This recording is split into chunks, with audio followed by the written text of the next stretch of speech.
Live. Good evening. This is John Young with the Disc Jockey News and Disc Jockey News TV. It is Tuesday night. It is Tuesday night with Ben Stowe night. Good evening, Ben. Hey, John. It is another week, another episode. Have we recouped from last week at DJ Expo yet? Yeah, I think so. Nothing a funnel cake can't fix. The magic of funnel cakes. That's right. A little walk on the boardwalk, have a funnel cake, some cheese curds, You're a health nut is what you're saying. Absolutely.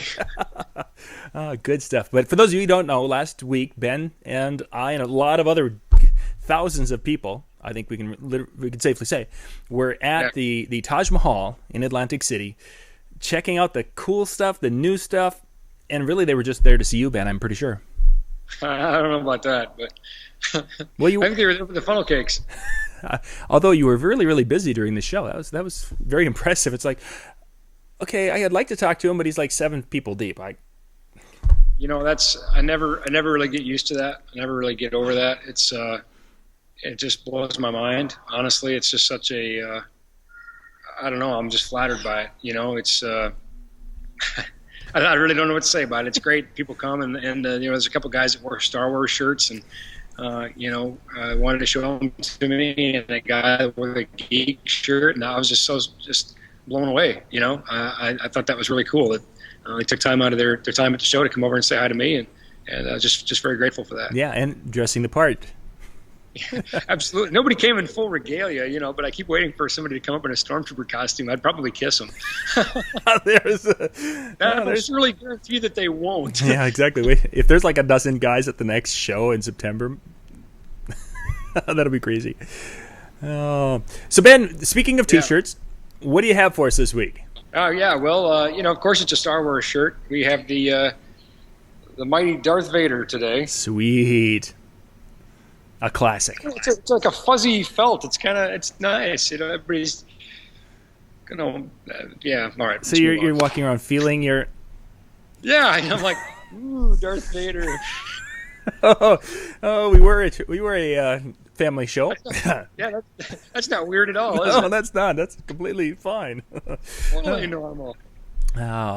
So let's because of Expo last week, let's kind of look at some of the things that were hot topics on the exhibit hall floor, and I think one of the first ones we need to delve into is laser lights, because there's been some incredible advances in laser lights, and you guys had one of the brightest and coolest laser lights in your booth there at the show.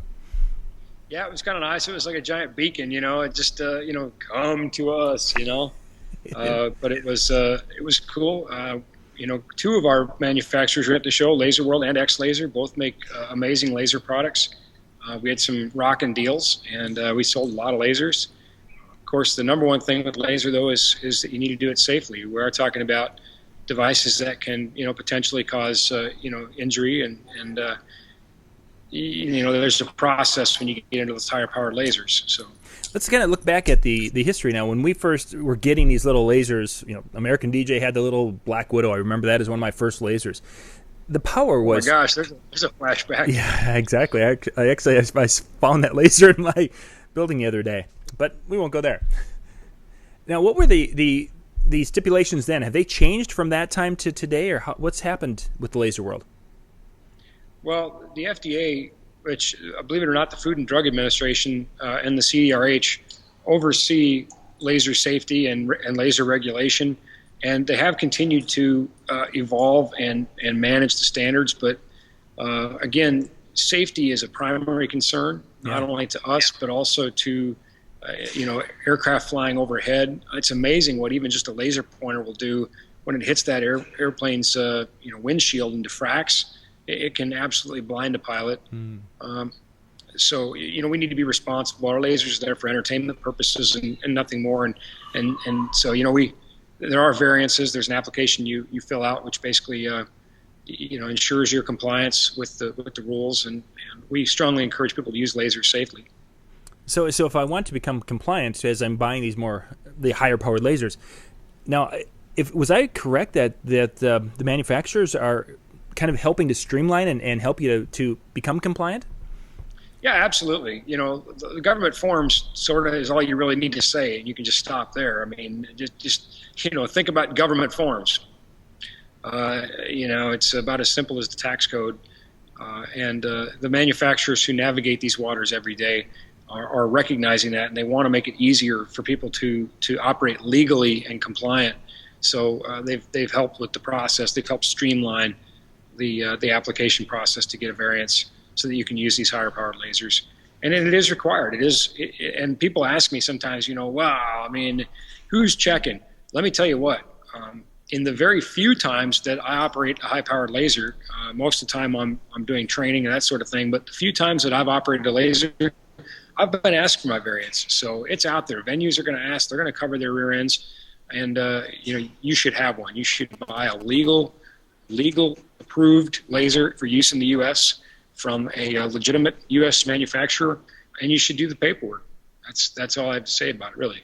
Is there a cost involved when you're filing for compliance? X-Laser has a pretty cool system with the easy variants, and it's under $50.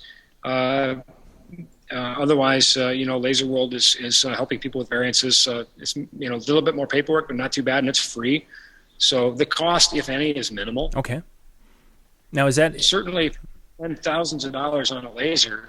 The minimal cost for a variance should be accepted as a cost of doing business, I think. Yeah. And now the variance, is that just for that fixture, or once you have it, it would cover all the fixtures you're using? No, it's basically like a driver's license.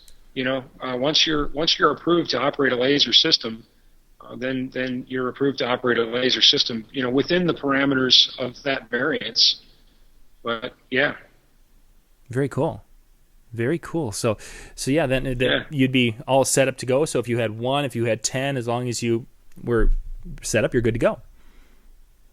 Yeah, as long as as long as they're falling into the parameters of that variance for the class of laser you intend to operate. Here's kind of a way I like to think about it is if you have a regular class driver's license, you can drive any vehicle in any state in the United States. But if you want to drive a semi, you need to have a CDL. Yeah.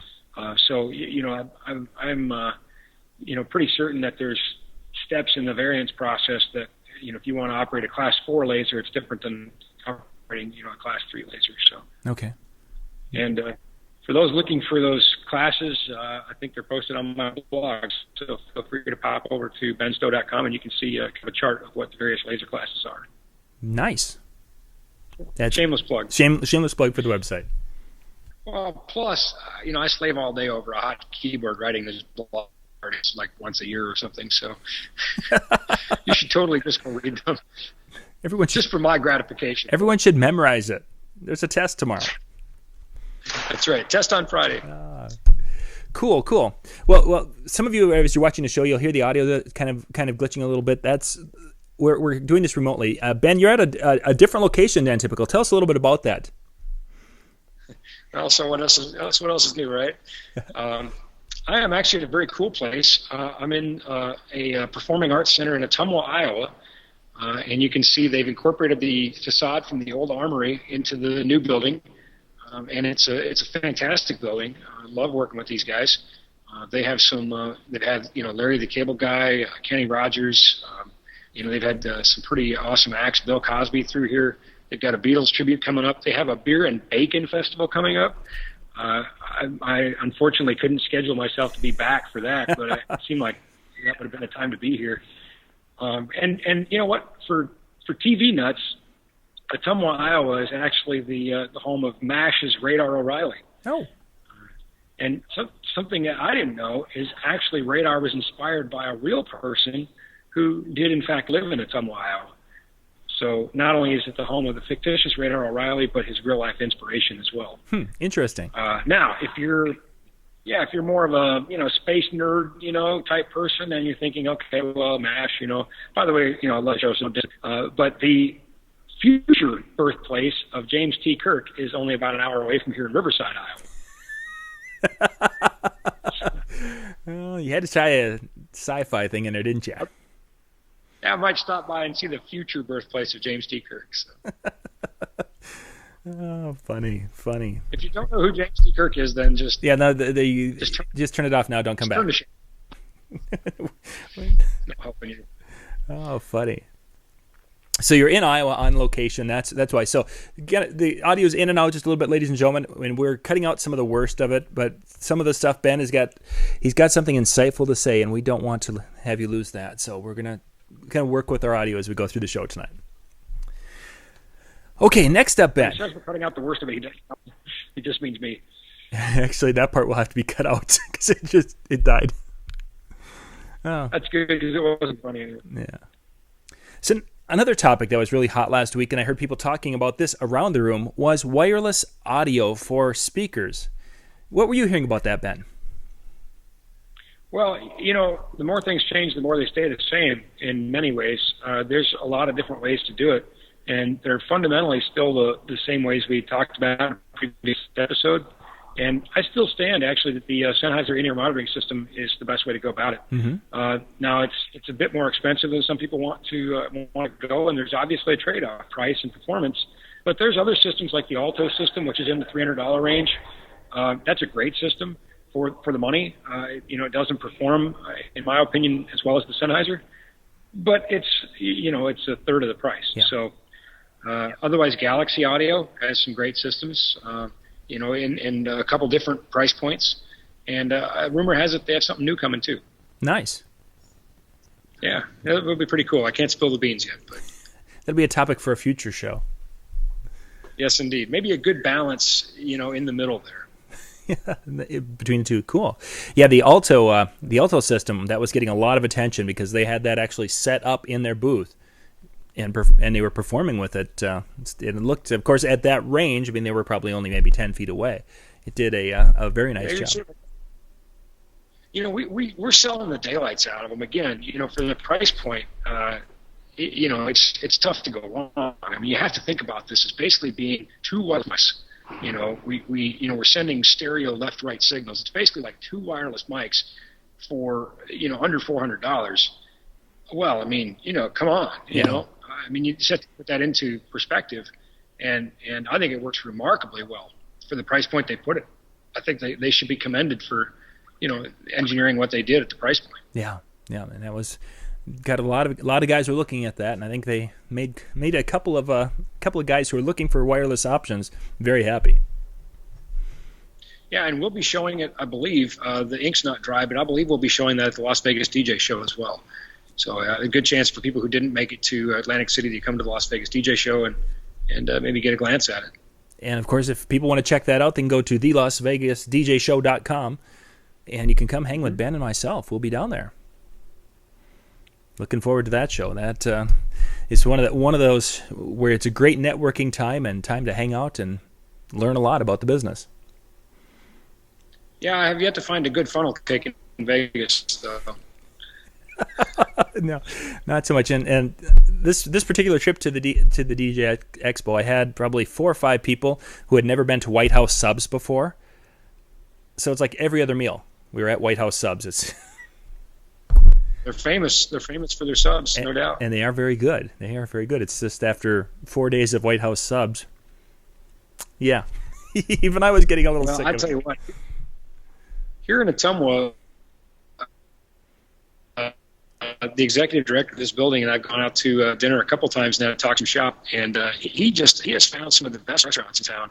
I just ate the most amazing Mexican dinner tonight, and when they brought this giant plate, I thought, I've got my hands full, and then he brought another one. What I had ordered apparently occupied 2 giant plates, and I did my best on it. I did good, but it was not only a lot of food, but it was really good food. So if you're ever in Ottumwa, I would encourage you to check in with this place and have them direct you to some restaurants. They did a good job. they did well. So, I was just thinking about this, John. We don't really know for sure. So I'll be honest, we don't really know exactly how many times I've been to Las Vegas.